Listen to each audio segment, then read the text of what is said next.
තෙරුවන් සරණයි. අපි මේ කතා කරගෙන යන්නේ ඍෂිවරුන්ගේ පාඩම් මාලාවක්නේ. ඉතින් අපි මේ වෙනකොට ප්‍රධාන චාරිත්‍ර 10ක් ගැන කතා කරන්න පටන් ගත්තා. ඒකෙන් 9ක් ඉවරයි. අද කතා කරන්න තියෙන්නේ 10 වෙනි එක. මේ 10 වෙනි එක ඇත්තටම හරිම වැදගත්. ඒක ගොඩක් වෙලාවට මේ 10 වෙනි චාරිත්‍රය භාග්‍යතුන් වහන්සේත් අපිට උගන්ලා තියෙනවා. නමුත් වර්තමාන වෙනකොට උපතින් බෞද්ධයි කියලා කියන බෞද්ධ රටක් කියලා කෑ ගහන මේ අපේ රටෙත් මිනිස්සු ළඟ මේ කියන ගුණේ නැහැ. මේක නැතුව තමයි ඒගොල්ලෝ නිවන් මඟ යන්න හදන්නේ. හැබැයි භාග්‍යතුන් වහන්සේ යමක් දේශනා කරා නම් ඒක හිස් වචනයක් නෙමෙයිනේ. ඒ නිසා ඔබ ඔබේ හිතත් එක්කම කතා කරලා බලන්න. ඔබ භාග්‍යතුන් වහන්සේ උගන්වපු මේ කාරණාවල ඉඳගෙනද නිවන හොයන්නේ නැතුවද නිවන හොයන්නේ. එතකොට ඔබේ ওই අරමුණ ප්‍රැක්ටිකල්ද ප්‍රායෝගිකයිද කියලා චුට්ටක් හිතලා බලන්න. එතකොට මේ ඍෂිවරුත් ඒ කාරණයක් තමයි කියන්නේ. මොකද දන්නවද? චාම් ජීවන පැවැත්මක් හදා ගැනීම. සරල චාම් ජීවන රටාවක් හදාගන්න එක.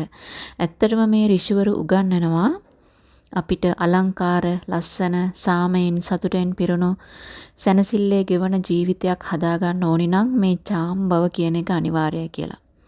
ඒ නිසා සැනසීම හොයාගෙන යන කෙනෙක් කවමදාවත් නොවැදගත් දේවල් එක්ක ජීවත් වෙන්න හොඳ නැහැ කියලා ඒගොල්ලෝ උගන්වනවා. ඒ කියන්නේ වැදගත් දේවල් විතරයි තමන්ගේ ජීවිතයට ලං කරගන්න ඕනේ. වැදගත් දේවල් වලට විතරයි අපි මුල් තැන දෙන්න ඕනේ. නිවීම සැනසීම හොයාගෙන යනවා නම්. එහෙම වුණාම ඒ වැදගත් දේවල් වලට විතරක් මුල් තැන දුන්නාම නොවැදගත් දේවල් ජීවිතයෙන් අයින් කරාම ඔබ බලාපොරොත්තු වෙන ඔබේ ජීවිතයේ සැනසීම එනවා. ඔබේ ජීවිතේ අවුල් වලටපත් වෙන්නේ නැහැ. අවුල් ජාලාවක්නේ අද ගොඩක් අයගේ ජීවිත. ඉතින් මේ කියන කාරණා එකතු කරගත්තාම ජීවිතේ අවුලින් තොර වෙලා සාමකාමී නිවී සැනසුණු ජීවිතයක් ලැබෙනවා. ඒක ඇත්ත දෙයක්. ඒක අපි අත්දැකීමෙන් විඳින දෙයක්. ඒ නිසා හොඳට බලන්න ඔබ අද පටන් ඔබේ කාමරයේ ඉඳලා ඔබේ සම්පූර්ණ ඔබ ජීවත් වෙන තැන ඔබේ ඇතුළාන්ත බාහිර ඔබේ ජීවිතේ වට කරගෙන තියෙන නොවැදගත් දේවල් මොනවද කියලා හොයලා බලලා අතහරින්න පටන් ගන්න. ඒ අතහරින්න පටන් ගත්ත මොහොතේ ඉඳලම ඔයගොල්ලන්ට දැනෙයි ඔයගොල්ලන්ගේ ජීවිතේ සාමයෙන් පිරෙන්න පටන් ගන්නවා කියලා. ඔබ මෙතුවක්කල් දුවපු රේස් එක නවතින්න පටන් ගන්නවා කියලා තේරෙයි. අපේ මිනිස්සු රේස් එකක්නේ දුවන්නේ ජීවිතේ කියලා. ජීවිතේ ජීවත් කරනවා කියලා. ඒ නිසා මේ රේස් එකේ දුවන දිවිල නතර වෙන්න පටන් ගන්නවා. ජීවිතේ හරි සීරු මාරුවට ගෙවෙන්න පටන් ගන්නවා. කලබලකාරී ජීවිතයෙන් අයින් වෙන්න පටන් ගන්නවා. ඒ නිසාම ඔබේ ජීවිතයට සැනසීම නිවීම එන්න පටන් ගන්නවා. මේ ඔක්කොම ගතිගුණ ටික මේ ඔක්කොම සාමකාමී ගතිගුණ ටික ඔබේ ජීවිතයට එන්න පටන් ගන්නේ මේ එකම එක වැදගත් කාරණය තමන්ගේ ජීවිතයට එකතු කරගත්තාම. මොකද්ද? නොවැදගත් දේවල් අතහැරලා චාම්ව සරලව ජීවත් වෙන්න පටන් ගත්තාම තමයි ඒක වෙන්නේ.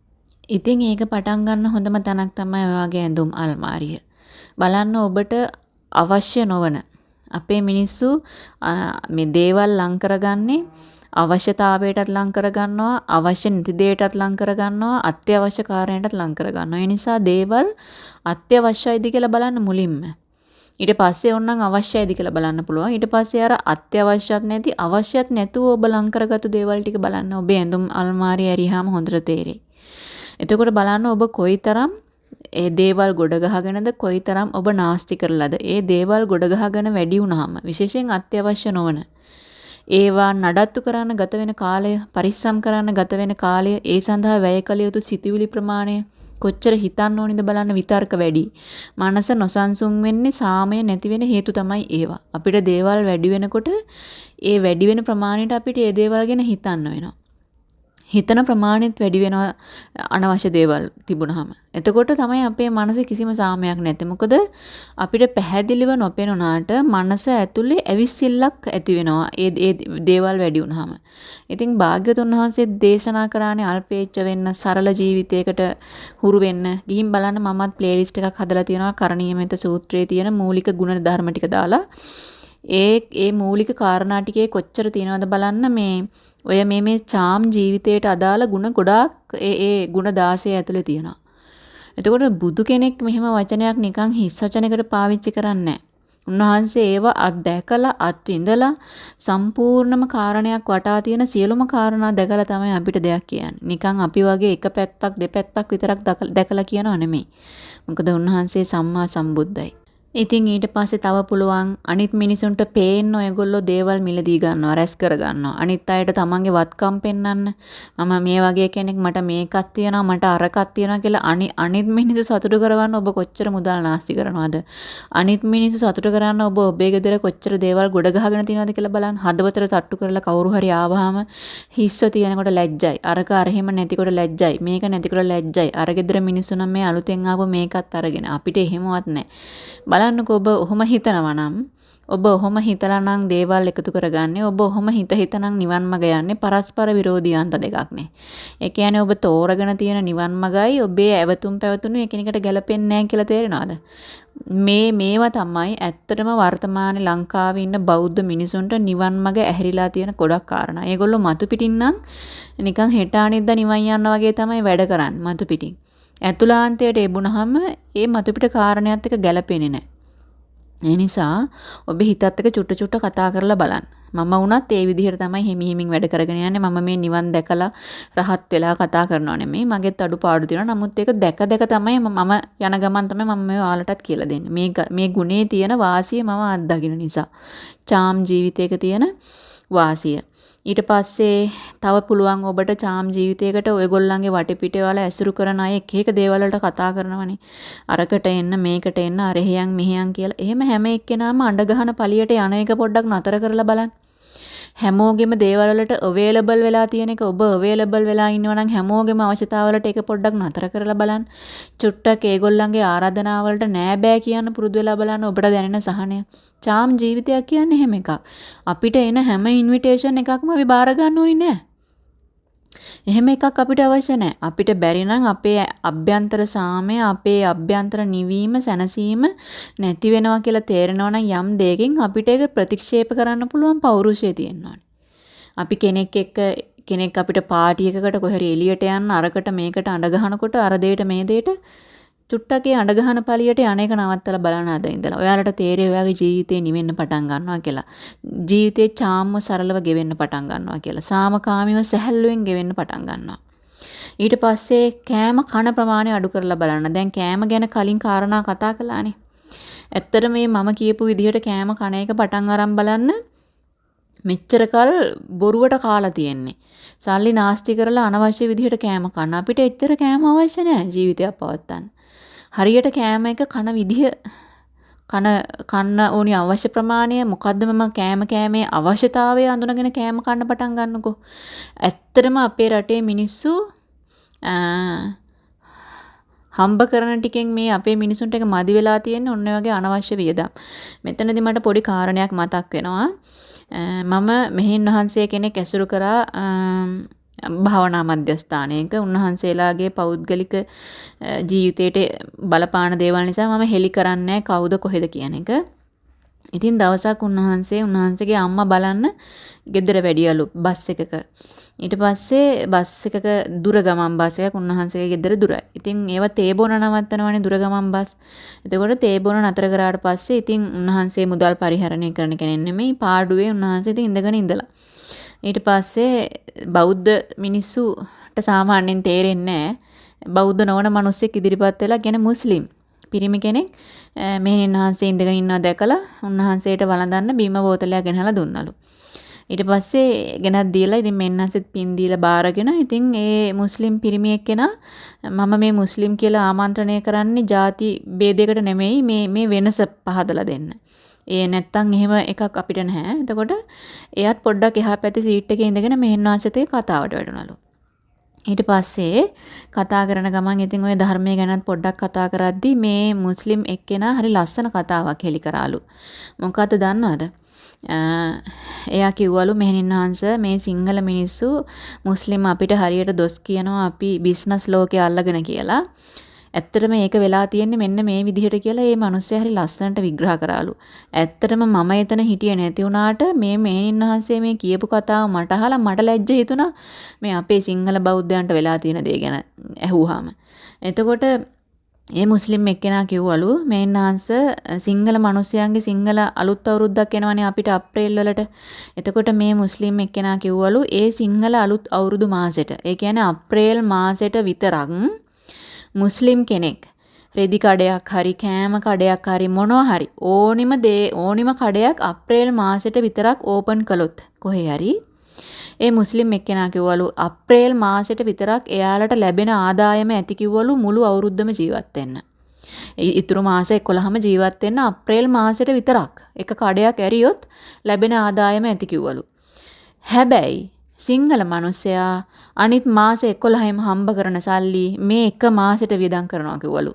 එහෙම කියලා කිව්වලු සිංහලයාට මෙහෙන්නාන්ස කන්න ගියත් සීමාවක් නැහැ.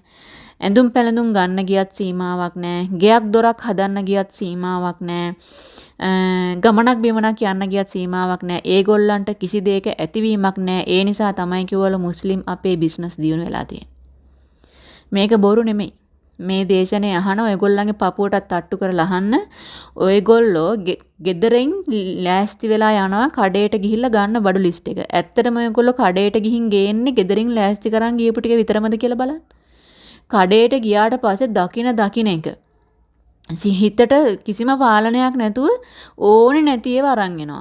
ඔයගොල්ලෝ ටවුන් එකට ගියාම ඇඳුමක් ගන්න නෙමෙයි යන්නේ වෙන වැඩකට යන්නේ. හැබැයි ඇඳුම් ෂොප් එකක් ළඟින් ගිහිල්ලා දැක්කොත් ඉන්න බෑ කහනවා. ගිහින් ඊට පස්සේ ඒකත් ගන්නවා.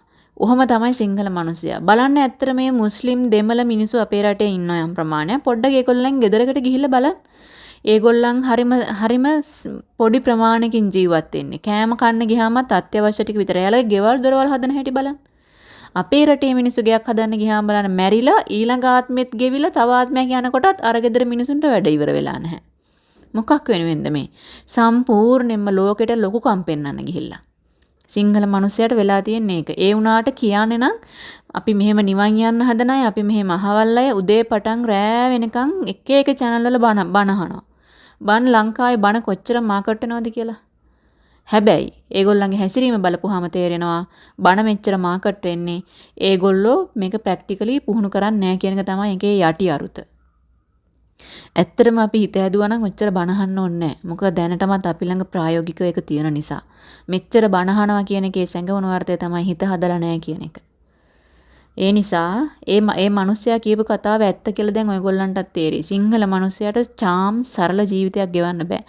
ඒ කියන්නේ අපේ මිනිසුන්ට හැම වෙලාවෙම තියනවට වැඩිය බලාපොරොත්තු වෙනවා. තියනවට වැඩිය ඉල්ලනවා. එතකොට කොහොමද සන්තෝෂයෙන් ඉන්නේ කියන්නකෝ.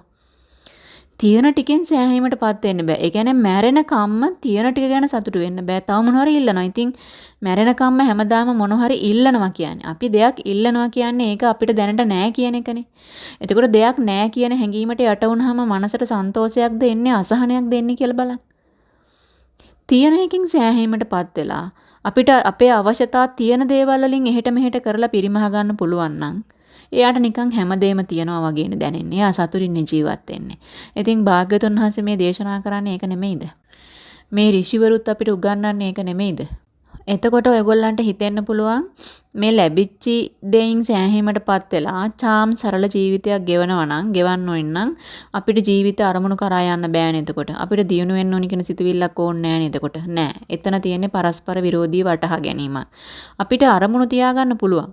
දියුණු වෙන්න යමක් සාර්ථක කරගන්න. හැබැයි මේ කියන්නේ ඒ අරමුණක් හදාගත්තට පස්සේ ඒ අරමුණ පැත්තකින් තියලා ඒකට සැලැස්මක් හදලා ඒක පැත්තකින් තියලා ඒ වෙනුවෙන් අද වැඩ කරගෙන යන්න. අද වැඩ කරගෙන යද්දී ඔබට අද ලැබෙන දෙයක් තියෙනවානේ. අද ඔබට උරුම වුණ දෙයක් තියෙනවානේ. ඔබ ඒකට සෑහීමටපත් වෙලාද බලන්න ඉන්නේ. අපේ ගොඩක් අයට එහෙමයි. අරමුණක් තිබුණාම අරමුණක් හදාගත්තාම මේ අද තියෙන ටිකෙන් සෑහීමටපත් වෙන්නේ නැහැ. අපි කරන්නේ මොකද දන්නවද?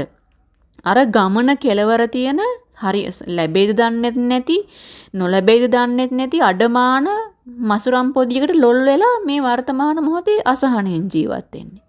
සමහර විට ඒ අරමුණ සාර්ථක වෙන්නත් පුළුවන් නැති වෙන්නත් පුළුවන්. මොකද 50-50 තියෙන්නේ. අපි දන්නේ නැහනේ. හැබැයි අපිට අරමුණක් තියාගෙන දියුණු වෙන්න හරි සාර්ථක වෙන්න හරි මොකක් හරි දෙයක් කරන්න හරි අපිට තියාගෙන වැඩ කරන්න පුළුවන්. ඉතින් අරමුණක් තිබුණාට අද දවසේ අපිට පවතින දෙයක් තියෙනනේ. අද දවසේ අපිට හිමි වුණු තරමක් තියෙනවානේ. අද දවසේ අපිට තියෙන දෙයක් තියෙනනේ. අපි කරන්න ඕනේ අද දවසේ තියෙන දෙයින් අද දවසේ අපිට හිමි වෙලා තියෙන තරමින් සෑහීමටපත් වෙලා සතුටින් චාම්ම සරලව ජීවත් වෙන්න. ඇත්තටම ඒ මානසිකත්වයේ තිබුණාම ගොඩාක් දුරට අර අපේ අරමුණ සාර්ථක වෙන්න තියෙන ඉඩකඩත් වැඩි. අර ගමන කෙලවර තියෙන අර වෙන්නත් පුළුවන් නොවෙන්නත් පුළුවන් අඩමාන සාර්ථකත්වයේ කෙරෙහි ලොල් වෙලා කටයුතු කරනකොට ගොඩක් දුරට ඉඩ තියෙන්නේ ඒක නොවෙන්නම තමයි. ඒක අසාර්ථක වෙන්නම තමයි තියෙන ඉඩ. ඒ මදිවට ඒගොල්ලන්ට අනාගතෙත් අහිමි වෙලා අද දවසත් අහිමි වෙලා. ඇයි අද දවසේ ඉන්නේ අසහනයෙන් අර අරමුණ අනාගතයේ දවසක සාර්ථක වෙයි කියලා හිතුවට ඒක අසාර්ථක වුණාම අන්තිමට අනාගතෙත් ඔබ අසහනේ. ඔබ කවද්ද එතකොට සතුටින් ජීවත් වෙන්නේ? ඔබ කවද්ද එතකොට සන්තෝෂයෙන් ඉන්නේ? කවමදාවත් සන්තෝෂයෙන් ඉන්න දවසක් අන්තිමට උරුම වෙලා නැහැ. ඒ නිසා මේ ඍෂිවරු කියන්නේත් භාග්‍යතුන් වහන්සේ උගන්වපු දෙයම තමයි. ලැබිච්ච දෙයින් සෑහීමටපත් වෙලා සරල චාම් ජීවිතයක් ගෙවන්න. එතකොට ඔබේ මනස මේ චාම් බව ගැන, සරල බව ගැන, සැහැල්ලු ජීවිතය ගැන, අල්පේච්ඡ බව ගැන විශාල පුළුල් දැනුම් සම්භාරයකට ඔබේ මනස විවෘත වේවි. ඔබ මතු පිටින් බලන අල්පේච්ඡ බව නෙමෙයි මෙතන තියෙන්නේ. ඔබ මතු පිටින් බලන චාම් සරලකම නෙමෙයි මෙතන තියෙන්නේ. ඊට වඩා ගැඹුරු දෙයක් මෙතන තියෙනවා කියලා ඔයාලට තේරුම් යන්න පටන් ගනිවි. ඉතින් එහෙම නැති වුණොත් වෙන්නේ අර කලින් කිව්වා වගේ හැමදාම දුකින් ඉන්න. ඒකට පුංචි මේ කතාවක් මතක් වුණා මට රජ කෙනෙක්ගේ. එක රජ කෙනෙක් හිටියලු මේ එයා රත්තරන් වලට කොච්චර කෑදරයිද ලෝභයිද කියනවා නම් එයා යාඥා කළාලු එයා අත ගහන හැමදේම රත්තරන් වෙන්න කියලා. ඉතින් ඇත්තටම එයාගේ යාඥාව ඉෂ්ට වුණාලු. ඉෂ්ට වුණාට පස්සේ එයාට හරියට සතුටු හිතුණාලු. හැබැයි එයාගේ මේ අසීමිත කෑදරකමේ ලෝභකමේ තියෙන හානිය වැරද්ද එයාට තේරුම් යන්න පටන් අරන් තියෙන එයා කෑම කන්න ගියාමලු. මොකද එයා යාඥා කළේ එයා අත ගහන හැමදේම රත්තරන් වෙන්න කියලානේ. ඉතින් එයා කෑම කන්න අත ගහපු කෑම ටිකත් අන්තිමට රත්තරන් වුණාලු. කන්නේ මොනවද එතකොට? එතකොට තමයි තේරුනේ තමන්ගේ මේ අසීමිත කෑදරකමේ ලෝභකමේ හානිය. අන්න ඒ වගේ දේවල් තමයි අපි මිනිසුන්ටත් වෙන්නේ. කාට වුණත් අනවශ්‍ය කෑදරකම අනවශ්‍ය ලෝභකම මනසට ඇතුව මසුරු ගතිය ඇතුව වැඩ කරන මනුස්සයන්ටත් ඔන්නෝක කවදා හරි වෙනවා. ඒ නිසායි මේ ඍෂිවරු සහ මේ අපේ භාගතුන් වහන්සේ දේශනා කරන්නේ මේ කෑදර වුණාම අපි හිතනවට වැඩිය අපිට අද දවසත් නැති කරනවා අපිට මතු දවසත් නැති කරනවා අපිට ජීවිතේම අහිමි කරනවා. එතකොට මේ කියන චාම් ජීවන රටාව සෙන් දහමෙත් උගන්වන දෙයක්. සාමාන්‍යයෙන් සෙන් වල හරය විදිහට ගන්නෙත් මේක. සරල චාම් ජීවන පැවැත්ම. එතකොට ඔයගොල්ලන්ට ඔයගොල්ලන්ගේ ඇතුළාන්තේ ඔයගොල්ලන්ගේ හිතේ සරල සාමකාමී වටපිටාවක් හදා ගන්න ඕනි නම් ඔයගොල්ලෝ ඉස්සර වෙලාම මේ බාහිරින් තමන්ගේ ජීවිතේ සරල චාම් අර පිරිමැස්මෙන් යුක්ත ජීවිතයක් බවට පත් කරගන්න. එතකොට මේ සරලයි කියලා කියන්නේ ඇත්තටම ඕනේ නැති දේවල් අනවශ්‍ය දේවල් ටික අයින් කරන එක. ඒක අයින් කරන්න පුළුවන්. ඒක ඔයගොල්ලෝ අදම කල්පනා කරලා බලන්න අනවශ්‍ය දේවල් අයින් කරපු ගමන් අපි සරල වෙන්න පටන් ගන්නවා. ඒ වගේම Tamanට අවශ්‍ය මොනවද කියන එක ගැන හරියට තීරණයක් ගන්න Tamanට පුළුවන් වෙන්න ඕනේ. ගොඩක් වෙලාවට අපි ওই අවශ්‍ය දේ හොයන්න ගියාම අර කියන කෙලෙස් වලට යට වෙනවා. සමහර වෙලාවට කෙලෙස් වසඟව මේක අවශ්‍යයි කියලා හිතනවා. ඇත්තටම මේ ඒකේ අවශ්‍යතාවය හරියට හොයලා බලලා හරියට ඇනලයිස් කරලා බැලුවොත් තේරෙනවා මම මේ මොකක් හරි දෙයකට පක්ෂග්‍රාහී වෙලා තමයි මේක අවශ්‍යයි කියන්නේ. ඇත්තටම ඒකේ අවශ්‍යතාවය හොයලා බැලුවොත් අවශ්‍ය වෙන්නේ නැහැ. ඒ නිසා මේ අවශ්‍ය දේ හොයාගන්න එකත් වෙනම කලාවක්. ඒකටත් ඇත්තටම මනසේ යම්කිසි දියුණුවක් තියෙන්න ඕනේ. අවශ්‍ය මොනවද නැත්තේ මොනවද කියලා තේරුම් ගන්න. දැන් හිත හදපො නැති කෙනෙකුට ඇත්තටම ලෝකේ සනසවන්න දේවල් ගොඩ ගහ ගන්න මිනිස්සෙකුට මේ හැමදේම අවශ්‍යයි කියලා හිතෙන්න පුළුවන්. මොකද එයා හිත හදලා නැහැනේ. එයා හිතන් ඉන්නේ මේ මට ලැජ්ජයි ගෙදරට කවුරු හරි ආවහම මෙහෙම දෙයක් නැති වුනහම ඒ නිසා මට මේක ඕනේ. ඉතින් එතකොට එයාට අවශ්‍යයි කියලා හිතනවා. ඒ නිසා මතක තියාගන්න මේ චාම්කම සරලකම අරපිරිමැස්ම කියන මේ වගේ ಗುಣධර්ම හිත හැදීමේ වේගයට සමානුපාතිකව අපි ළඟ ඇතිවෙන ಗುಣධර්ම. අපි හිත හදලා නැතුව බලෙන් මේක කරන්න ගියොත් ඒක ඒ මනුස්සයර නිකන් කටුගයක් වගේ හිරගයක් වගේ. ඒ නිසායි භාග්‍යතුන් වහන්සේ දේශනා කරන්නේ හිතක් හදන මිනිස්සෙක් වටා එකම එක කාරණය අපිට කරන්න තියෙන්නේ අපි කලින් වීඩියෝස් වලත් කියලා තියෙනවා සිහිය කියන එකම කාරණය පුරුදු කරන්න පටන් ගන්න මුළු ජීවිතේම ಗುಣධර්ම වලින් වට වෙන්න පටන් ගන්නවා. ඒක නැතුව බලෙන් අරව හදන්න ගියොත් මිනිස්සෙකුට ඒක මහා වදයක්. ඇයි බලෙන් එයා හදන්නේ මොකද එයා දන්නේ නැහැනේ මොකටද මේ ಗುಣධර්මය පුරුදු කරන්නේ මේකේ තියෙන වටිනාකම මොකද්ද කියලා කියන එක එයාට ෆීල් වෙන්නේ එයාට දැනෙන්නේ නැහැ. ඒ නිසා අර නිකන් පොඩි ළමයෙකුට මොනවද තේරෙන්නේ නැතුව පුංචි කාලේ බබාලට බලෙන් දේවල් පුරුදු කරන්නේ. හැබැයි ඒ ළමයා කැමති නැහැ අම්මගේ තාත්තගේ කෝටු පාරට බය ඒක ඉගෙන ගන්න. අන්න ඒ වගේ තමයි. ඒක වදයක් ඒ ළමයාට. ඒ වගේ අපිටත් වදයක් වෙනවා. ඒ නිසා මේ ಗುಣධර්ම ඇති කරගන්න ඇත්තටම හිත හැදෙන්නත් ඕනේ. හිත හැදීමට සමානුපාතිකව තමයි මේ ಗುಣධර්ම එන්නේ. ඒ නිසා නිකම් බලෙන් මේවා හදන්න ගියාට නම් හැදෙන්නේ නැහැ. ඒ නිසා ඔයාට දැනෙන්න ඕනි මේ චාම්කම, සරලකම, අර පිරිමැස්ම කොයිතරම් මගේ මානසික නිදහසට, මගේ මානසික සාමකාමීකමට, සාමයට හේතු වෙනවද කියන එක ඔබට දැනුණොත් තමයි ඔබට මේක කරන්න පුළුවන්. නිකමට බලන්න මේ වගේ කාරණයක් අපි 1000ක් ඉන්න පිරිසකට කිව්වොත් කී දෙනාද කියලා ඔක පිළිගන්නේ? මේ පිළිගන්න බැරි අර අභ්‍යන්තරව මනස වැඩිලා නැති මිනිසුන්ට පිළිගන්න බෑ. එතකොට ඒගොල්ලෝ ඊට එරෙහිව කතා කරනවා. ඊළඟට මේ සරල චාම්කමට තව බලපාන දෙයක් තියෙනවා. අර පිරිමැස්මත් එක්කම බැලුවාම වටිනාකමින් අඩු දේවල් පරිහරණය කරන්න අපේ මිනිස්සු ගොඩක් වෙලාවට කැමති නෑනේ. උදාහරණයක් අපි හිතමු ඔබට තේ හදාගන්න, ගෙදර තේ හදාගන්න ජෝග්ගුවක් ඕනේ. ජෝග්ගු කොච්චර වර්ග තියෙනවද? විවිධ මැටීරියල් වලින්, විවිධ ඩිසයින් වලින්, විවිධ වටිනාකමින් තියෙනවා. එතකොට මේ සරලකම, චාම්කම අර පිරිමැස්ම නැති කෙනෙක් මොන වගේ ජෝගුවක් තෝරගනීද කියලා ඔබ හිතන්න. එයා බලන්නේ ලෝකෙ පිනවන, ලෝකෙ සතුටු කරන්න, තමන්ගේ වටිනාකම ලෝකෙට පෙන්වන්න කියලා හොඳම ලෝකේ තියෙන උසස්ම මැටීරියල් එකකින් ගණන් වැඩිම එක ගන්නවා. සමහරවිට රත්තරන්ින් තිවිල ගන්න තිබුණොත් ඒකත් ගනි. හැබැයි අර ප්ලාස්ටික් මම කියන්නේ මේ ප්ලාස්ටික් පාවිච්චි කරන්න නෙමෙයි කතාවට. ප්ලාස්ටික් භාවිතයට මමත් කැමති නෑ. උදාහරණයක් කියන්නේ හැබැයි ප්ලාස්ටික් ජෝගුවක හදන්නෙත් ඒ නේද? රත්තරන් ජෝගුවක හදන්නෙත් ඒ නේද? දෙකේම තියෙන්නේ තේකොළ. දෙකේම තියෙන්නේ සීනි. දෙකේම තියෙන්නේ පිටි. ඒ හදන තේකෙන් කරන්නේ අපි හැමෝගෙම බඩගින්න නිවනවා, පිපාස නිවනවා. ඔච්චරයිනේ වෙන්නේ. හැබැයි අපි අර ගන්න භාවිතයට ගන්න උපකරණේ වටිනාකම වැඩි එක අරගෙන අපි නිකන් ජීවිතේ කොච්චර ස්ට්‍රෙස් කරගන්නවද බලන්න. ආතතිය අසහන වලට ගන්නවද බලන්න. ඒ නිසා මේ වටිනාකම අඩු දේවල් පරිහරණය කරන්න බැරි කමත් මේ ගතිගුණේ නෑ කියන්න එක උදාහරණයක්. අපේ මිනිසුන්ට වටිනාකම අඩු එකක් පාවිච්චි කරන්න බෑ. සෙරෙප්පු දෙකක් වුණත් මේ නිකන් සාමාන්‍ය තැනකින් අරගෙන පාවිච්චි කරන්න බෑ අපේ මිනිසුන්ට. එළවලුවක් ගන්න ගියාම සුපර් මාකට් එකෙන්ම ගන්න ඕනි. අර සාමාන්‍ය බාර් එකකින් ගන්න බෑ. සමහර වෙලාවට ඒ සාමාන්‍ය බාර් එකක ඉන්නේ දුප්පත් මිනිස්සෙක්. සමහර විට අපි ඒ ගන්න එළවලු ටික ඒ මිනිස්සයාගේ ජීවිතේ පවත්වන්නත් මහා මෙරක් වගේ උදව් වෙනවා. අපිට එහෙම දේවල් දැනෙන්නේ නෑනේ. අපිත් දුවන්නේම සුපර් මාකට් එකට. අපි හිතනවා ඒකේ තියෙන හොඳම දේවල් කියලා. හැබැයි සමහර වෙලාවට සුපර් මාකට් එකට මේ අපි හිතමු පලා වර්ගයක් එනවා කියලා. සමහර විට ඒ පලා වර්ගය හදන්නේ අර පුංචි බාර් එකේ ඉන්න මිනිස්සයම වෙන්න පුළුවන්.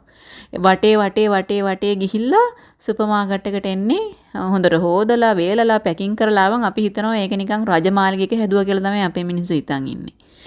ඒ වගේ හරි මෝඩ විදිහට තමයි අපේ මිනිස්සු දේවල් දිහා බලන්නේ. අපි හිතනවා සුපර් මාකට් එකට ගියාම අපි නිකන් ලොකු මිනිස්සු වගේ පේනවා. අර වගේ බාර් එකකට යනවා දැක්කොත් එහෙම මොකද හිතෙන්නේ? නිවන් යන්න ඉන්න මිනිස්සු නේද? එතකොට බලන්න මේ ක්‍රියාවයි නිවන් යන්න ඕනි කියන හැඟීමයි මානසික සහනයෙන් ඉන්න ඕනි කියන හැඟීමයි අතර කොච්චර පරස්පර විරෝධී වැඩපිළිවෙලක්ද තියෙන්නේ කියලා. ඉතින් අර සමහර විට අර දුප්පත් මිනිස්සෙක්ගේ පොඩි බාර් එකකින් ගන්න එකෙන් අපිත් ජීවත් වෙනවා, අපිත් සැනසෙනවා. සමහර වෙලාවට ඒ සමහර වෙලාවට නෙමෙයි මේ මිනිස්සයාට ජීවත් වෙන රුකුලක්. ඒ වගේම වැඩි වියදමකුත් නැහැ. ඔය සුපර් මාකට් එකට එනකොට ඒ පලා මිටිය අර බාර් එකේ තියෙනට වැඩිය 100,000 ගුණකින් ගාණ වැඩි වෙලා. ඇයි? වටේ ගිහිල්ලා එන්න ගාණ ඊට පස්සේ සුද්ධ කරන්න, ඒවා පැකින් කරන්න, ඊට පස්සේ AC කරලා තියෙන AC වලට හොඳ ෂෝකේස් වල දාලා තියෙන ඒවට ඔය සුපර් මාකට් වල ගණන් අය කරන්නේ ඒවටත් එක්ක. එතකොට අර බාර් ඒකේ ඔය මොකුත් නැහැනේ. ඉතින් එතකොට අපිට ගාණත් අඩුයි. ජීවත් වෙන්න හරි ලේසි. ඔය අපේ රටේ මිනිස්සු මේ පුහු මාන්නයක් පෙන්වන්න ගිහිල්ලා තමයි මේ ආතතිය අසහන අරගෙන තියෙන්නේ. කොච්චර සරලව නිදහසේ සැහැල්ලුවෙන් ජීවත් වෙන්න පුළුවන්කම තියනවද? ඇත්තටම අපේ රටේ මිනිස්සු හම්බ කරන සල්ලි හොඳටම ඇති ජීවිත කාලෙම සැනසille සාමයෙන් ජීවත් වෙන්න. ඒක මදි වෙලා තියෙන්නේ. අපේ මිනිස්සු දන්නේ නැහැ අවශ්‍යතා මොනවද කියලා අඳුනගෙන ඒකට සරිලන්න විදම් කරන්න දන්නේ නැහැ. ඒ කියන්නේ මේ පුංචි ගුණේ නැහැ. සරල චාම් අර පිරිමැස්මෙන් අල්පේච්ච ජීවත් වෙන ගුණේ නෑ. ඒක තිබ්බනම් ඇත්තටම අපේ මිනිසුන්ට නිවෙන්න හරිම ලේසියි. එතකොට දැන් මේ අපි කතා කරේ වටිනාකමෙන් වැඩි දේවල් පස්සේ දුවන එකනේ. ඇත්තටම ද්‍රව්‍ය එකකට මොකක් හරි භාණ්ඩයකට වටිනාකම නියම වෙන්නේ ඒකේ මිල අනුව නෙමෙයි. අපේ හිතේ ඒ භාණ්ඩය ගැන අපේ මනසේ තියෙන හැඟීමෙන් තමයි ඒකේ වටිනාකම තීරණය වෙන්නේ. ඔබ ඔබේ ජීවිතේ ජීවත් කරවන්න පාවිච්චි කරන ඒ භාණ්ඩවලට ඔබ දක්වන ගෞරවය, ඔබ දක්වන සැලකිල්ල, ඔබ කොච්චර පරිස්සමින් ඒවා පාවිච්චි කරනවද කියන එක මත තමයි ඒ භාණ්ඩයට නියම වෙන වටිනාකම තීරණය වෙන්නේ. හොඳට බලන්න හිතක් හදපු චාම්ම සරලව අර පිරිමැස්මෙන් ජීවත් වෙන මිනිස්සු තමන් භාවිතා කරන දේවල්වලට හරියට ගරු කරනවා. ඒවා නාස්ති කරන්නේ නැහැ. ඒවා විනාශ වෙන්න දෙන්නේ නැහැ. ඒවා හරිම පරිස්සමින් බොහෝ කාලයක් පාවිච්චි කරනවා අර පිරිමැස්මෙන්. සමහර වෙලාවට ඔය වටිනාකමින් වැඩි දේවල් පස්සේ දුවන මිනිසුන්ගේ රෙස්පෙක්ට් එක නැහැ දේවල් වලට. මතක තියාගන්න මේවා ඇත්තටම නිවීමේ මගට වැදගත් වෙන මානුෂීය ගුණධර්ම. මේවා මේ යුනිවර්ස් එකට සබාදහමට දැනෙනවා. එනිසා හිත හදන අය පුංචි දෙයට පවා කරු කරනවා. පුංචි දෙයට පවා වටිනාකමක් දෙනවා. මොකද මේ හැම දෙයක්ම සබාදහමේ යුනිවර්ස් එකේ යම් යම් ෆ්‍රීකවන්සිස්. ඒවා අපේ ජීවිතේ පහසු කරගන්න ලැබුණු යුනිවර්ස් එකේ විශ්වයේ සබාදහමේ යම් යම් සංඛ්‍යාත සහිත දේවල්. එතකොට අපේ මනස ඒවා කෙරෙහි රෙස්පෙක්ට් එකක් ගෞරවයක් තියනවා කියන්නේ ඇත්තටම අපේ මනස සබාදහමට දැනෙනවා. සබාදහමේ සහයෝගය අපිට ලැබෙනවා. අපි නිවීමේ මඟ යවෙනවා. ඒ නිසා ඔබ වතුර බොන්න කෝප්පයක් ගත්තත් ඒක හොඳට හොදලා පිරිසිදුව ගෞරවණීයව තැම්පත් කරන්න.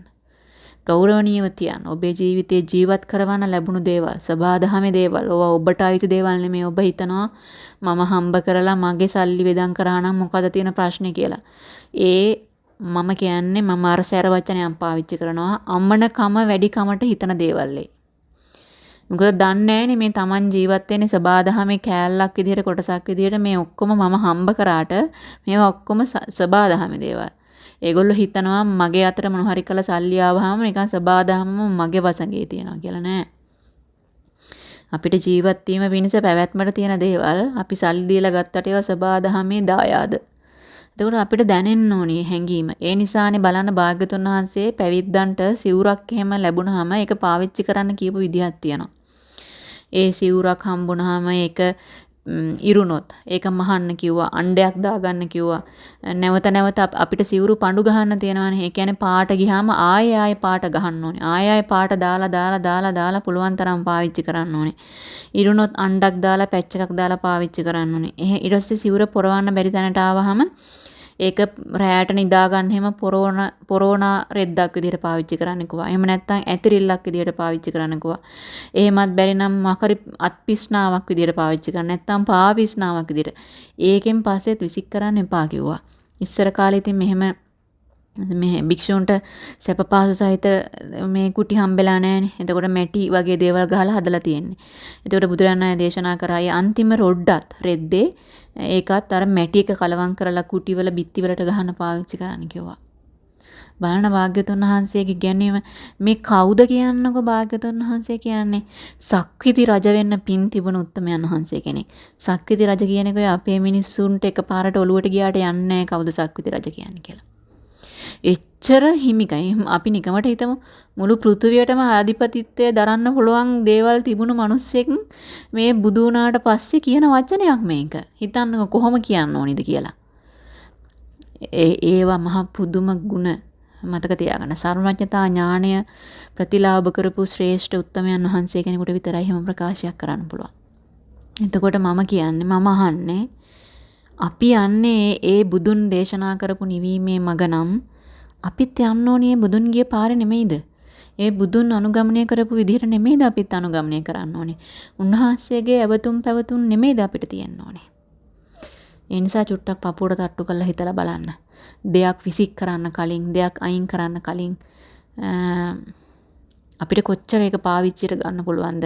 එතකොට අපිට එහෙම අපේ අවශ්‍යතා තියෙන දේවල් වලින් ඒ විදිහට පිරිමහ ගන්න පුළුවන් වුණාම නැවත ඔබට ටවුන් එකට ගිහිල්ලා අලුතෙන් දේවල් මිලදී ගැනීමේ අවශ්‍යතාවය අඩු වෙනවා. එච්චරම දේවල් ගන්න ඕනේ නැහැ. මොකද අර කලින් තියෙන දේවල් පරණ දේවල් වලින් ඒවා නැවත පිළිසකර කරගෙන එහෙට මෙහෙට කරගෙන අපිට දෙයක් කරගන්න පුළුවන්. හිතන්න එපා ඒක ලෝභකම කියලා. අපේ මිනිස්සු හිතන්නේ ලෝභකම කියලා. ඒ සම්බන්ධ කතාවකුත් ධර්මයේ තියෙනවර තෙල් බින්දුවක් ගැන. ඒක හැමෝම දන්නව ඇති කියලා මං හිතනවා. ඒ නිසා මං ඒක කතා කරන්නේ නැහැ. කෙටියෙන් කිව්වොත් අර තෙල් බිඳුවක් වැටිලා සිටු දේවියකට හිසට තෙල් දාන්න ගිහිල්ලා තෙල් බිඳුවක් වැටුනහම එයා සේවිකාවකට කියනවා පුළුන් චුට්ටකින් ඒ තෙල් බිඳුව අයින් කරන්න කියලා.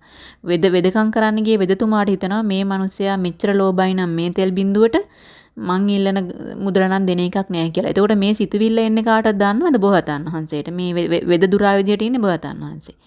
එතකොට අර සිටු දේවියට තමයි අරක හිතෙන්නේ. එතකොට මේ වෙදදුරාගේ මූණ වෙනස් වෙනකොට සිටු දේවියට හිතෙනවා මෙයා මම ලෝභයි කියලා හිතන්නේ නැති කියලා. අන්තිමට එයා කියනවා මේ ලෝභකමට නෙමෙයි වෙදතුමනි මේක කරේ. පස්සේ කාලෙක පොඩි දෙයකට හරි මේ තෙල් බින්දුව පාවිච්චි කරන්න පුළුවන්. මේක නාස්ති කරන්න ඕනේ නැහැ තියනවා කියලා. එතකොට බලන්න බෝසතාණන් වහන්සේට පාඩම කියලා දුන්නේ කවුද කියලා? මේ සිටු දේවියක්. බුදුබව පතන් යන බෝසතාණන් වහන්සේකටත් ඇවිල්ලා තියෙන අර වගේ සිතුවිලි. එතකොට අර වෙන කෙනෙක්ගෙන් තමයි පාඩම ගත්තේ.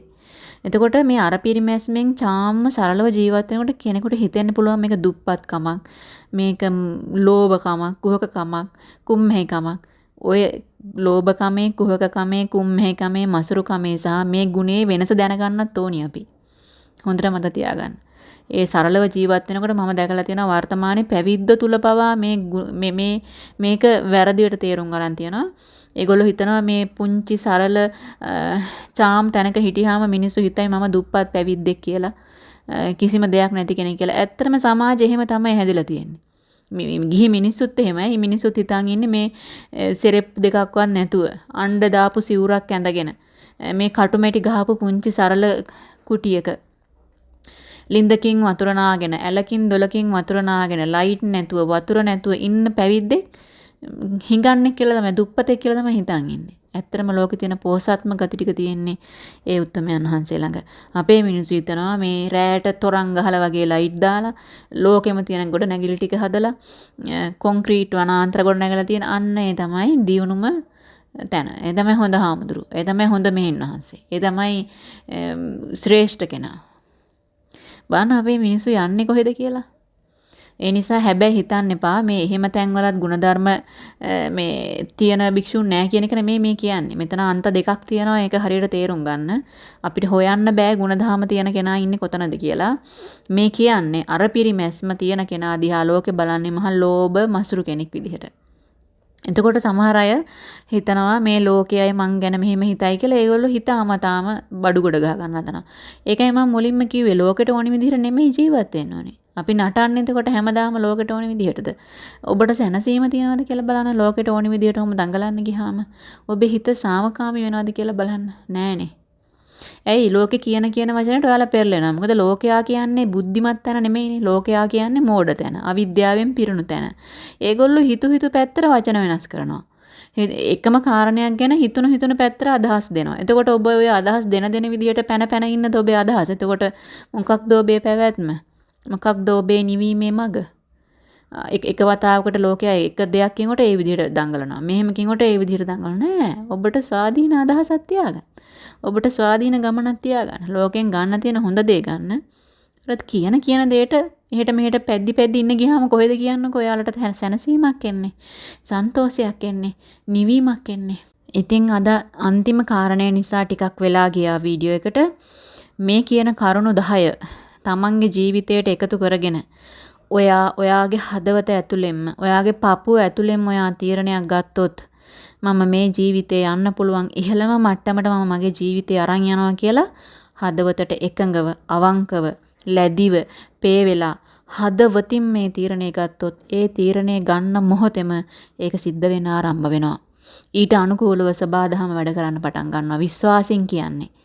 විශ්වාසයෙන් කියන්නේ අත්දැකීමෙන් කියන්නේ. ඒ නිසා ඔබ හදවතට එකඟව මේ දැන් මෙතන මේ මොහොතේම ඔයාගේ පපුව ඇතුලෙන් වගේ හදවතින් මේ කරුණු 10 සහිත ඔයාගේ ජීවිතේ අරන් යන්න පුළුවන් උපරිම තැනට මං අරන් යන්න මේ මොහොතේ පටන් ආරම්භ කරනවා කියලා හදවතින්ම තීරණයක් ගත්තොත් ඒක ඒ මොහොතේම පටන් ගන්නවා වෙනස් වෙන්න. සබාධමයට පවා එක දැනෙනවා. යුනිවර්ස් එකට පවා එක දැනෙනවා. සබාධමත් ඔබේ ඒ අදිෂ්ඨානයට අනුකූලව ඔබ වෙනුවෙන් වැඩ කරන්න පටන් ගන්නවා.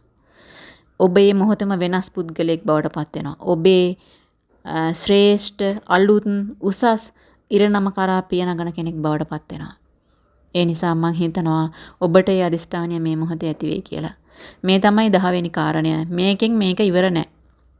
මේ කරුණු 10 බද්ධ වෙන තව කරුණු ටිකක් තියෙනවා. ඒ ටිකත් සහිතව ඊළඟ වීඩියෝස් වලින් හමු වෙමු. සමහර විට ඊළඟ වීඩියෝ එකම ඒක වෙන එකක් නැහැ. නමුත් වීඩියෝ එකකින් හෝ දෙකකින් පස්සේ මේ කරුණු 10 සම්බන්ධ වෙන ඊළඟ වීඩියෝස් මාලාව අරගෙන එනවා. ඒ නිසා එතෙක් මේ කරුණු 10 ආරම්භ කරන්න. මේක අනුගමනය කරගෙන යන්න. ඔයගොල්ලන්ගේ අත්දැකීම් හෙලි කරන්න. මාසයක් දැන් මම හිතනවා මාසයකට ආසන්නයි. මාසයක් අනුගමනය කරලා බලන්න ඔයගොල්ලන්ට මොකද වෙන්නේ කියලා. මම අනිවාර්යයෙන්ම ඊළඟ කරුණු ටික අරගෙන එනවා. අපි ඒකෙදි මුණ ගැහෙමු. තෙරුවන් සරණයි.